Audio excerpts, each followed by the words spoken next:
You remember the exact weight of a Nokia phone in your hand. You also remember the first time you got a smartphone and felt the world shift underneath you in a way you could not quite name. You grew up making plans and actually keeping them because there was no way to cancel at the last minute. You also grew up refreshing a feed at 2 in the morning wondering why your brain would not stop. You learned to read a map. You also learned to never need one again. You lived in both worlds, not as a visitor to either, as a full resident of each, and somehow that is supposed to fit neatly inside a single generational label. It does not. You are not quite a millennial. The core millennial experience, dial-up internet, the 90s as a real cultural memory, coming of age before social media existed, that is not your story. You were too young for most of it to land the way it landed for someone born in 1982. You are not quite Gen Z either. The Gen Z experience, growing up with a smartphone from the beginning, never knowing a world without high-speed internet, social media as a native language rather than something you had to learn, that is not your story either. You remember the before. Gen Z does not have a before. So researchers and marketers and journalists put you somewhere in the middle and call you a millennial with an asterisk or an elder Gen Z or a zillennial, which is a word that sounds like it was invented by someone who gave up. And none of it fits. None of it captures what it actually felt like to grow up exactly when you did. And you have felt that misfitting your entire life, not just in terms of generational labels, in terms of belonging, in terms of finding a cultural reference that lands completely, a shared experience that does not require footnotes, a room where everyone just gets it without you having to explain which half of your childhood you are referencing. You have always been slightly in between, and you have always felt the specific loneliness of that. What is happening to you has a name, and it is not a marketing category. It is a psychological phenomenon that researchers are only beginning to take seriously. The concept is called a cohort identity gap. In sociology and developmental psychology, a generational cohort is not just a date range. It is a shared formative experience. The events, technologies, cultural moments, and economic conditions that were present during your critical developmental years, roughly ages 8 through 18, shape the lens through which you see everything that comes after. They form what psychologists call your social identity, the part of yourself concept that is built from belonging to a group with a shared history. The problem for people born between 1989 and 1999 is that your critical developmental years were split across two completely different technological and cultural realities. The first half of your childhood belonged to one world. The second half belonged to another. And the transition happened fast enough that neither cohort on either side fully registered what you went through in the middle. Think of it like being raised bilingual but in two languages that nobody else speaks simultaneously. You are fluent in both. But the combination, the specific, unrepeatable experience of being fluent in both at once, belongs to you and only you. There is no existing word for what you speak. Now let me take you into the brain for a moment, because this is where it stops being abstract and starts being something you can actually feel in your body. There is a process in neuroscience called neural pruning, and it happens most dramatically in adolescence. During your teenage years, your brain is essentially doing a massive reorganization. It is cutting away neural connections that are not being used and strengthening the ones that are. The experiences you have during this window do not just teach you things. They literally shape the architecture of how your brain processes information, relationships, identity, and the future. For people born in 1989 to 1999, this pruning process happened across a technological rupture. The early years of your neural development were built in an analog world, face-to-face interaction as the primary social medium, boredom as a genuine experience, delayed information, phone calls, physical presence as the default mode of connection. Then, during the exact window when your brain was doing its most important rewiring, the entire infrastructure of social life changed: smartphones, social media, instant communication, the collapse of physical presence as a requirement for connection. Your brain adapted. It had to, but it adapted while still carrying the architecture of the earlier world. Which means you have a relationship with technology, with attention, with social connection, and with identity that is genuinely different from both the people who built their neural architecture entirely before the shift and the people who built it entirely after. You are not confused. You are not indecisive. You are not failing to commit to a generation. Your brain is the product of a specific and unrepeatable historical moment, and nobody has ever built a label that fits it because the experience was too brief and too transitional for the people doing the labeling to fully see. But here is where it gets more specific, because the cohort identity gap is not just about technology. It is about three colliding historical forces that hit your exact developmental window simultaneously. And understanding all three is what makes the misfitting make sense. The first force is the economic rupture. If you were born between 1989 and 1999, the 2008 financial crisis hit you at one of the most formative possible moments.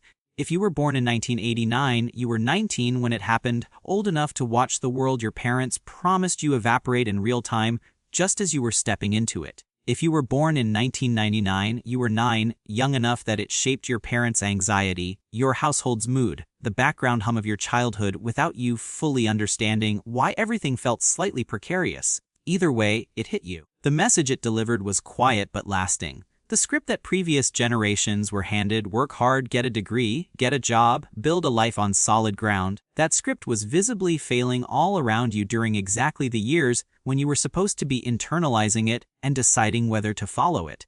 So you grew up with a specific relationship to institutions, to employers, to the idea of a career. That is different from older millennials who came of age before the crash, and different from younger Gen Z who grew up after it had already become the assumed background condition. You were the generation that watched it happen and had to decide in real time what to do with that information.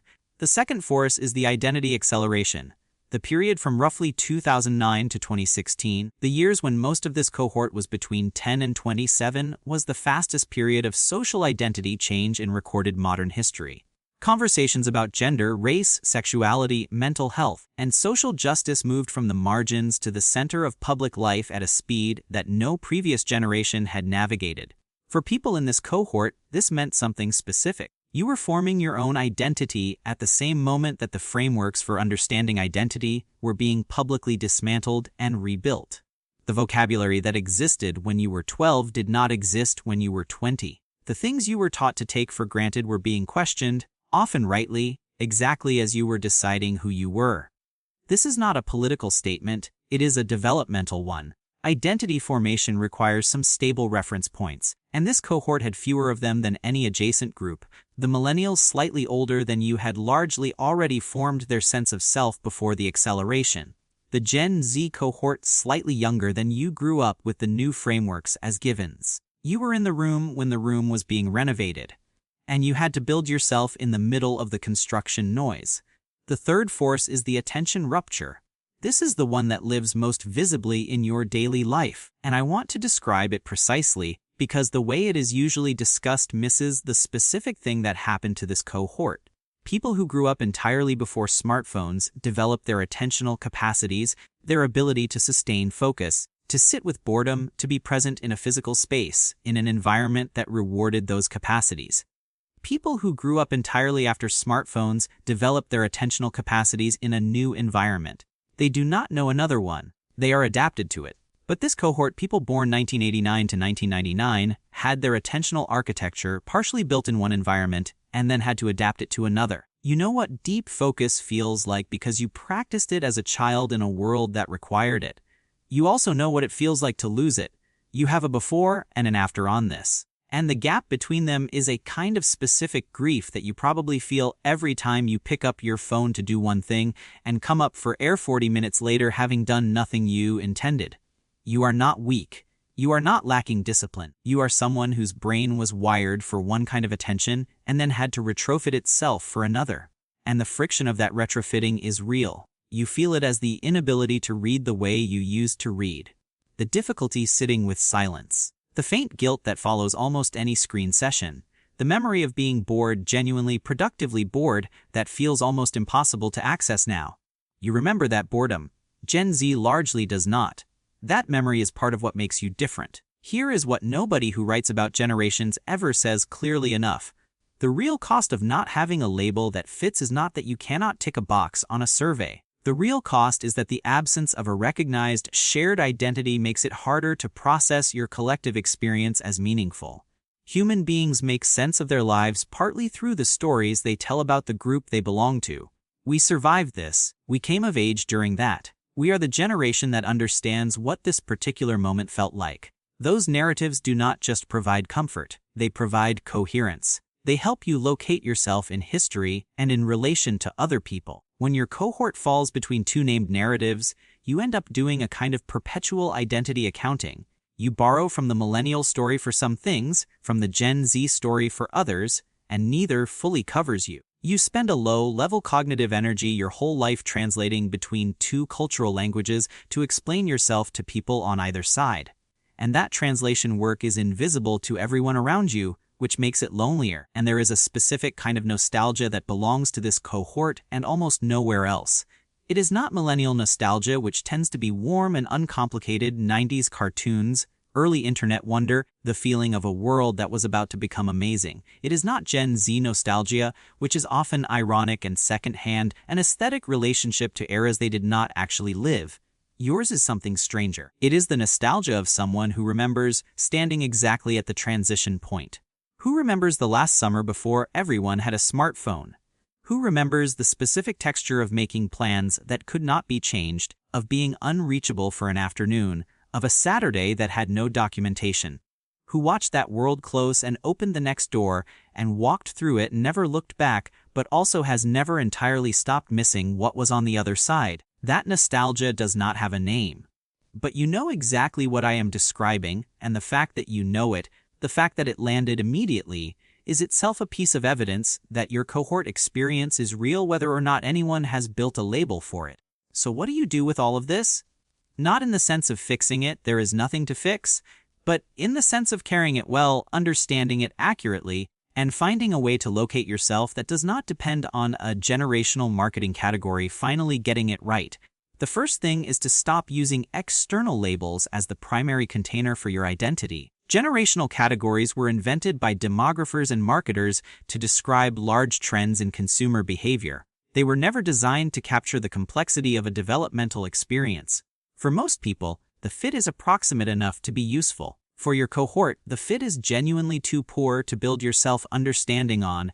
The label will always make you feel slightly wrong. Stop waiting for a better one and start building your sense of identity from the inside out instead. The second thing is to name your specific experience precisely. Not millennial, not Gen Z, not zillennial. What you actually are is someone who remembers both worlds from the inside, who carries the attentional architecture of the analog era and the social fluency of the digital one, who came of age during an economic rupture that taught you to hold institutional trust lightly, and who formed your identity during the fastest cultural transformation in modern memory. That is a specific and real thing. It does not need a catchy name. It needs to be seen clearly. The third thing is to recognize the particular strengths that come from this specific experience. People who have navigated genuine transitions, who are fluent in two worlds, who understand both the before and the after, tend to have a kind of contextual intelligence that single-world people do not.